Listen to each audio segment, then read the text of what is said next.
I'm the sleeping pill. You don't need any other sleeping.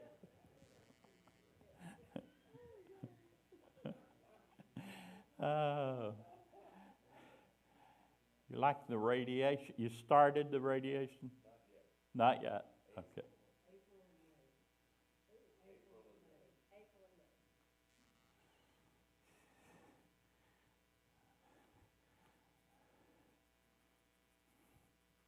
Yeah, I get to go see your doctor Tuesday.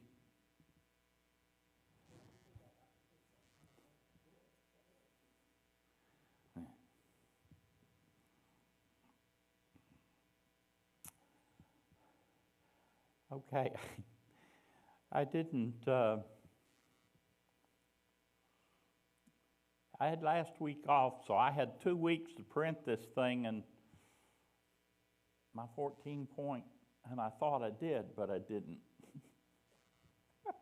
And I didn't check it, so I'm going to read it in 12. And I don't do that very well. Let me give you a little bit of an overview of chapter 9 before we get into it, because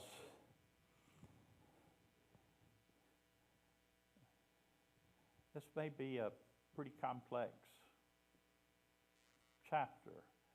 There have been more books written on just chapter 9 than I think any other single chapter in the Bible other than maybe Psalm 24.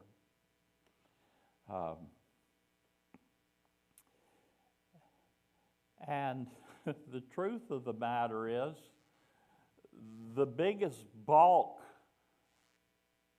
of the prophetic material takes place in about the last 4 verses. And I was trying to get more pages out, working on getting more pages out, but I appreciate Brother William getting these out that I sent to him. But we have, 10 pages?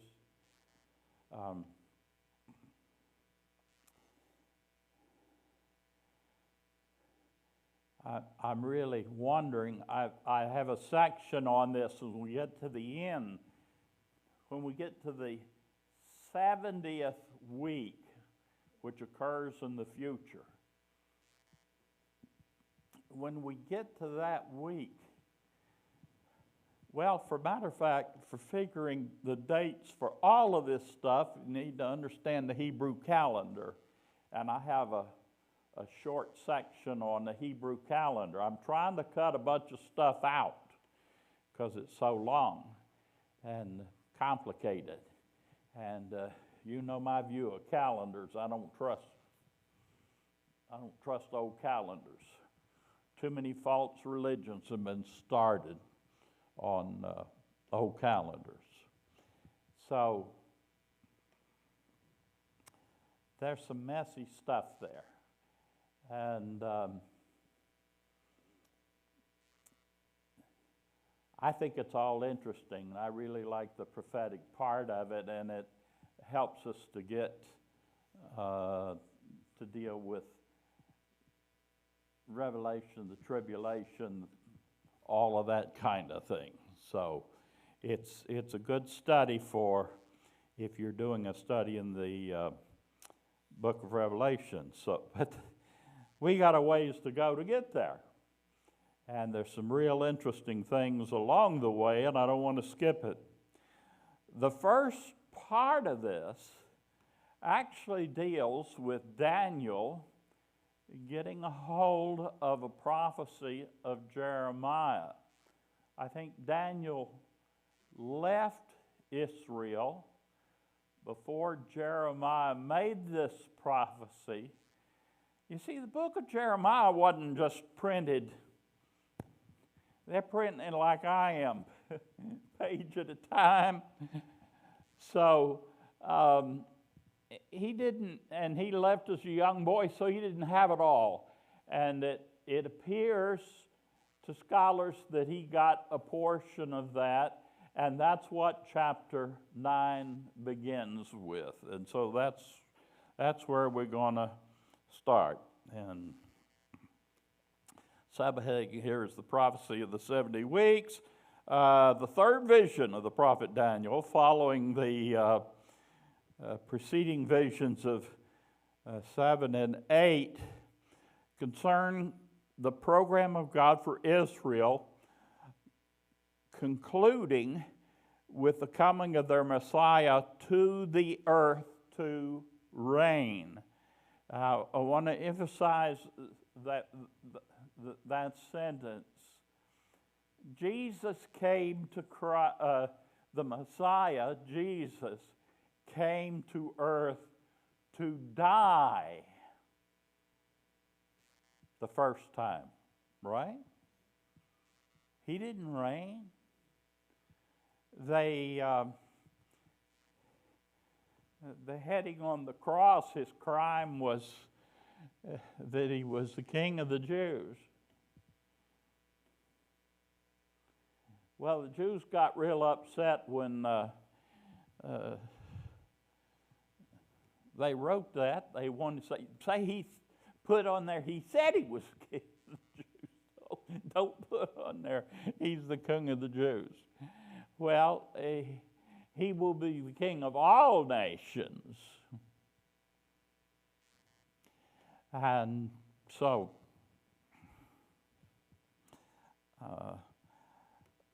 the other major prophets received detailed information concerning the nations and God's program for salvation.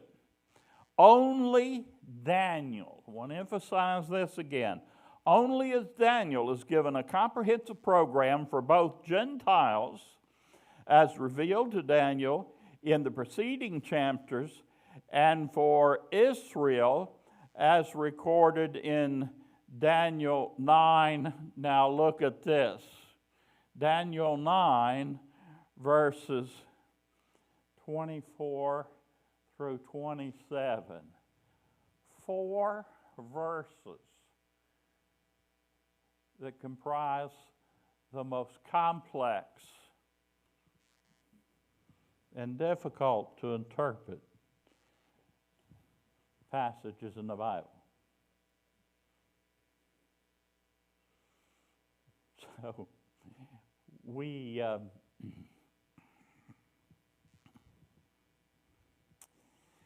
you didn't study algebra before you studied addition, did you? And then you had to have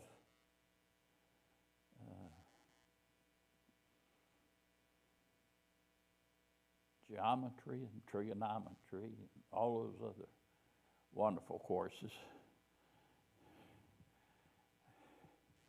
And then you had to help your daughter with them after you forgot them.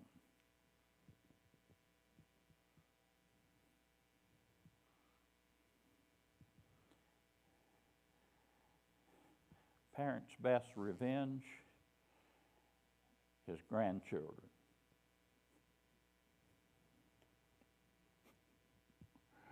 Oh, mercy. So that's where we are on this. This is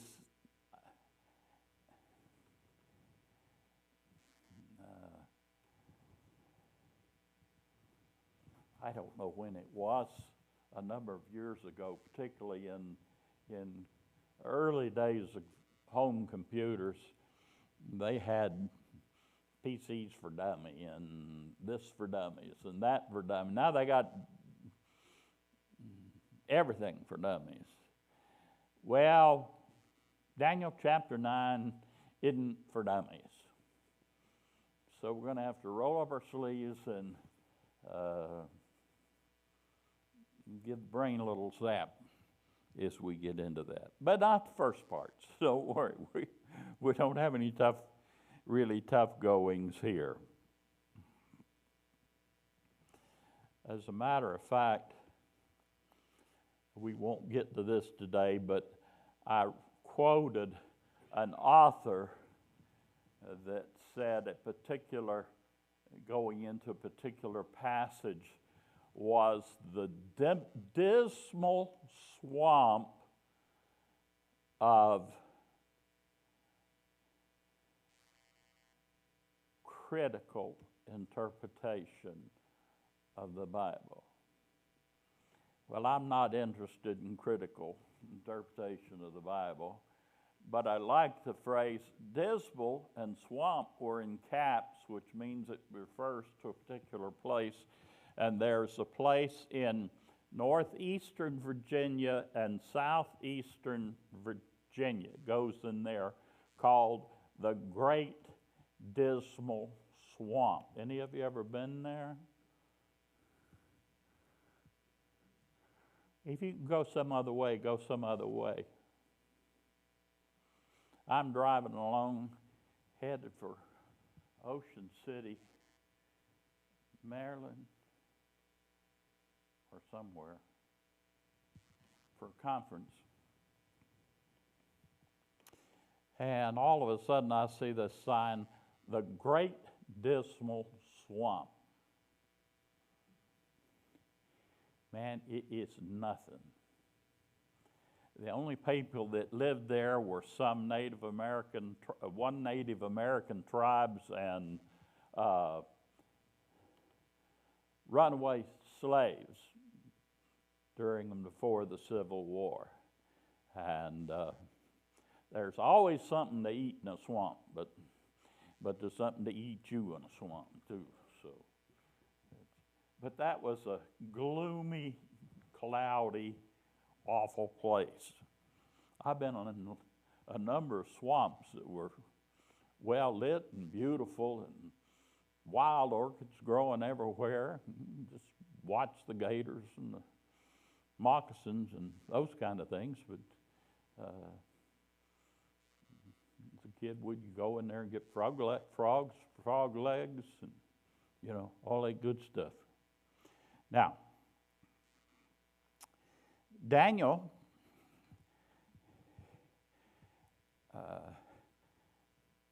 is getting into it says, because of the comprehensive nature of Daniel's prophecies, both for the Gentiles and for Israel, the study of Daniel, and especially this chapter, is a key to understanding prophetic scriptures. And that's what I told you in our overview of the whole thing.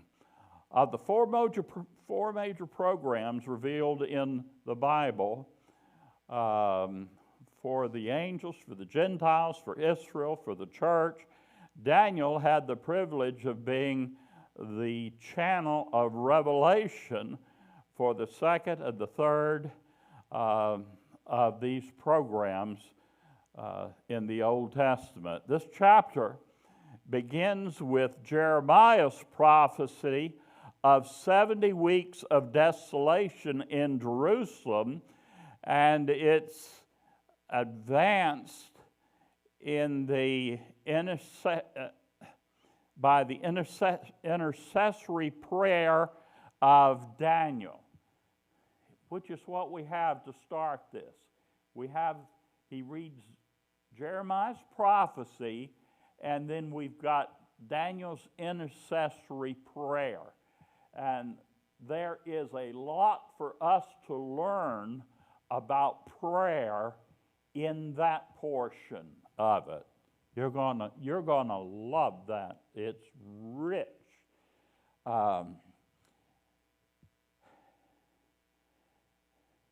We had prayer requests this morning.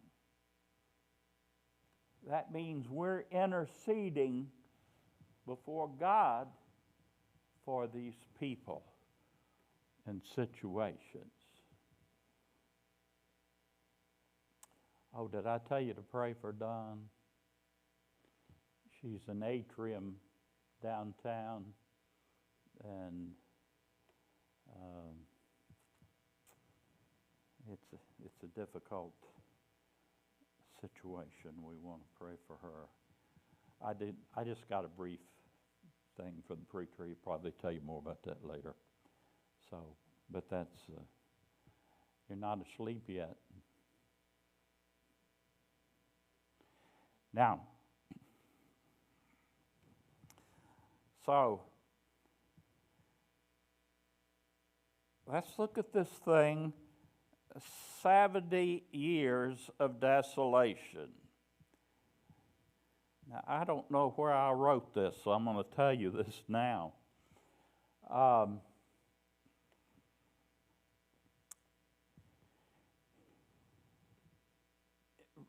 Remember, Daniel was written in Hebrew and Aramaic. This portion is in Hebrew. Now, the Hebrew language has some little oddities here, and this is not something that I think or I say. Almost all Hebrew scholars agree with what I'm going to tell you. Now, all Hebrew scholars won't agree that it applies here. But if this is what the Hebrew language always does, then that's what it's doing, okay? And we can say week. When we say week, that is the same thing as saying 7 days, right?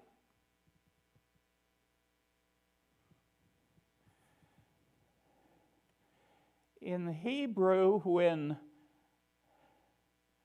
week is plural,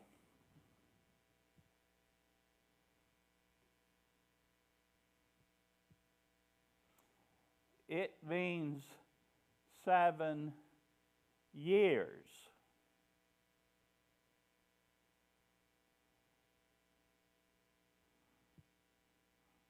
Okay, now we wouldn't do that in the English language, but that's what the Hebrew language is doing. Now that is key to understanding chapter 9.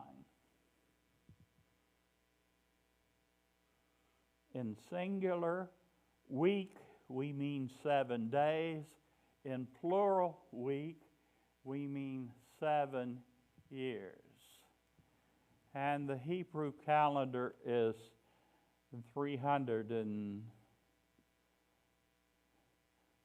days. I'm not sure 100% that's right. It's a lunar year, so it may be less than that. It may not be the same every year, which makes it really hard to say start this day and end this day. Some of the reasons I don't believe in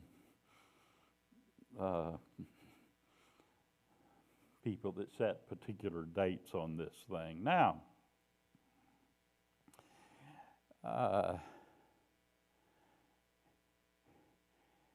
we have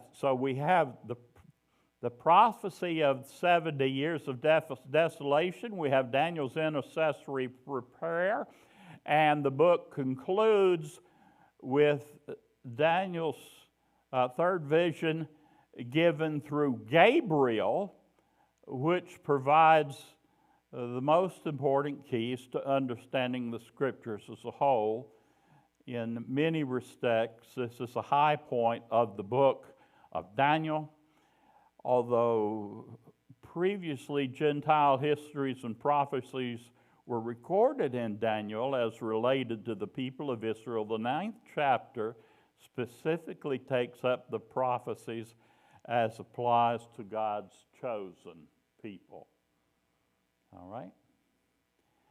And it will also apply to the church.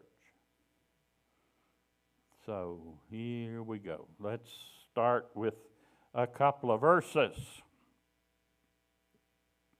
In the first year of Darius, son of Ahasuerus, a descendant of Mede. So that's Darius the Mede, who was made king of the realm of the Chaldeans in the first year of his reign. Okay? Belshazzar saw the handwriting on the wall, and he was replaced by Darius. Darius, in his first year, sometime after the handwriting, and before he begins his second year, I, Daniel, received books of the number of years that, according to the word of the Lord to Jeremiah the prophet, must pass before the end of desolations of Jerusalem, namely 70 years.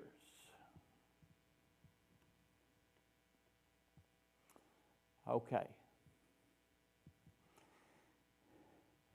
Now, I don't know. I have a chart that I'm working on. I don't know whether I'll print it or not. I struggle with charts and words.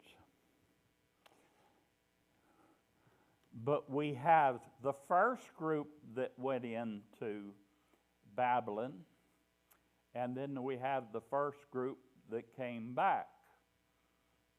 We have a second group that went in, and then a second group that came back, and a third group that went in, and a third group that came back. And you could put years to those, and it will come out to 70, each one of them being 70. Okay? So that scripture of Daniel was fulfilled. Anyway, it's interesting that Daniel has reached this point, likely in his 80s, and he receives this book from Israel, from Jerusalem, by Jeremiah, or this portion of it. Like, we've got these different pages we hand out every few weeks. He gets a portion of it, and he reads it, and he has no trouble believing Jeremiah. I really like that. There's no question scratching his head. It's an illumination. God's word. He was God's prophet.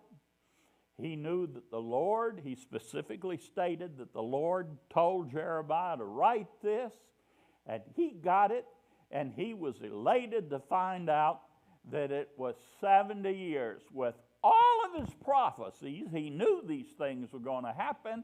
He had no idea when. Kind of nice to know when, isn't it? If you hear you're going to get a big inheritance, what's your next question?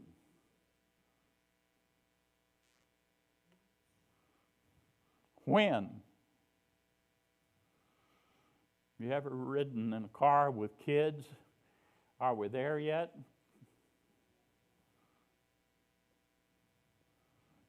So,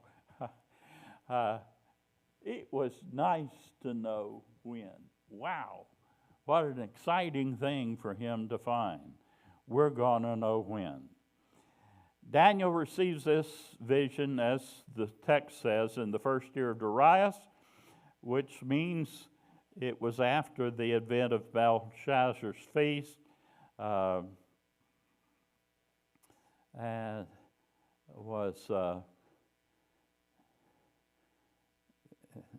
And anyway, it's not real sure where chapter fits in, where we got those events, but anyway, they all work out. And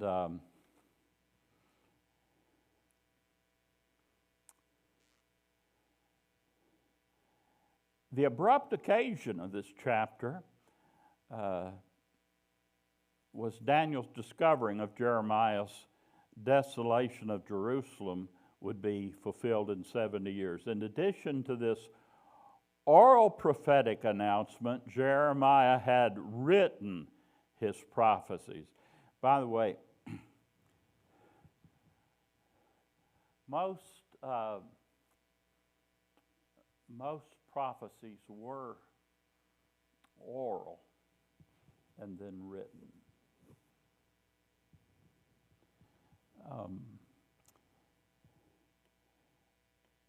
To me, this is a beautiful example of inspiration. It wasn't until I realized that most prophecies have poetic portions that I got a handle on this. Now, rappers can do stuff where they make things rhyme and all like that, but it doesn't make a lot of sense and certainly doesn't have any moral value. But prophets,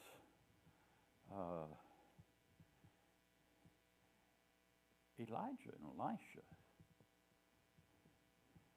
their prophecies were oral. Someone else later wrote them down. So, most of these prophecies were oral and then written down. Most of Jeremiah's prophecies were oral and written down by his assistant Baruch. And then one king tore that up, and they thought, well, it's gone. It can't be replaced. And Baruch remembered the whole thing and wrote it down again. Exactly. So this is an amazing thing, the way this goes in the Scriptures. And I've taken more time on that than I wanted to. I just wanted you to see that the Scripture has always been really complex in the way it got to us. I'm not saying that it's all complex to understand, although if you stayed with me all the way through chapter 8, Jeremiah didn't understand it. He was frustrated he didn't understand it. So how are we going to do it? I think we're going to do a little better in this one, but it won't be real easy to get there. Okay? But if you stay with it, you will be glad you did. Now, Jeremiah had written these prophecies in the closing days of Jerusalem before the destruction of Babylon, about 597 BC. Jeremiah had written letters to the exiles in Babylon. This is recorded in Jeremiah 29. Okay, now I'm wondering if these letters written to the exiles, I think they probably got to Ezekiel and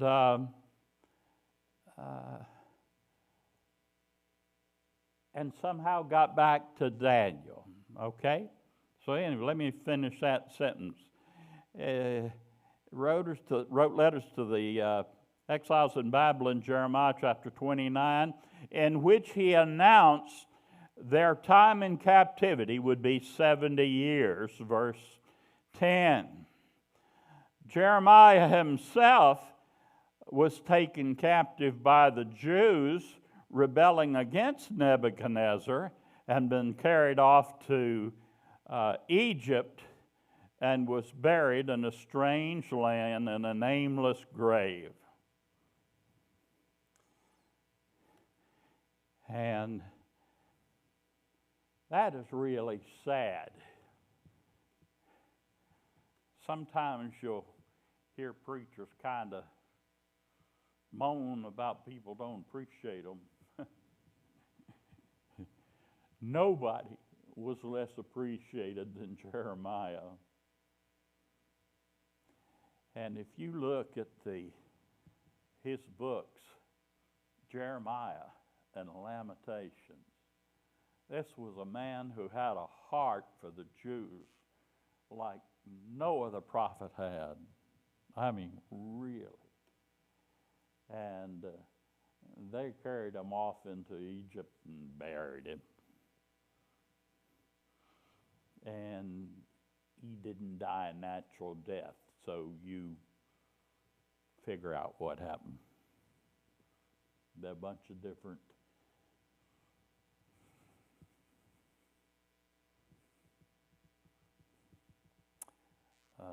what would you call them? Legends, folklore. And somebody asked me a question, and I was supposed to answer them last week by email, about an author that they think is very wise in Hebrew and Semitic languages. And he bases most of his books on ancient Jewish folklore. How about demons and angels? The most popular writer today about demons and angels. You got it. So, if you want to read Heiser, read Heiser. I have a bunch of his books. But know this. He went to Bob Jones University for a few years. Then he went to a university in Pennsylvania. Then he went to University in Wisconsin, and he got a PhD. He went to work for Faith Life, that's the parent company of Logos, as a scholar in residence. He never wrote anything on Hebrew language. He never wrote a commentary, or neither did he work on a translation group. Lexan English Bible is a Logos Faith Life thing. Heiser contributed nothing to the translation of that book. In the acknowledgments of the Old Testament, Lexan English Bible, it says, we acknowledge Michael S. Heiser for contributing information on several passages. So, if you want to read Heiser, read him. Just know there are far better scholars.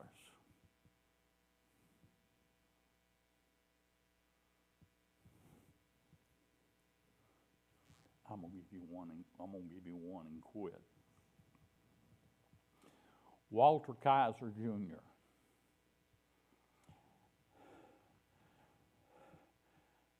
has his PhD in Hebrew and ancient Semitic language from Brandeis University. That is the top, bingo, number one Semitic language school in America. And he taught Hebrew in a number of universities, including Gordon Conwell in New Jersey or somewhere in New England, and became the president of the school. He has the best translation and commentary on Jeremiah, Job, and Ecclesiastes I have ever read. So, everybody's publishing a book is going to say the author of this book is